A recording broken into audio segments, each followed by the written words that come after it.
Këto janë shenjat më xheloze të horoskopit. Demi. Para së gjithash, Demi nuk është vetëm një nga shenjat më xheloze të zodiakut, por edhe një nga më dyshuesit. Demët njihen për besnikërinë dhe për kushtimin marrëdhënieve të tyre, kështu që presin që partneri i tyre t'ua kthejë në të njëjtën formë. Pra niveli i tyre maksimal i angazhimit vjen me një dozë të madhe xhelozie. Luani.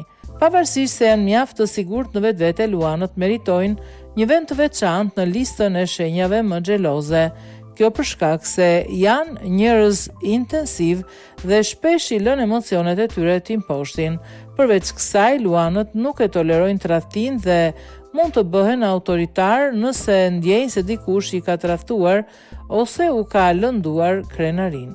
Akrepi. Posesiviteti është pjesë e natyrës së kësaj shenje, prandaj është ndër më xhelozet e zodiakut, edhe pse akrepët nuk tregojnë se si ndihen.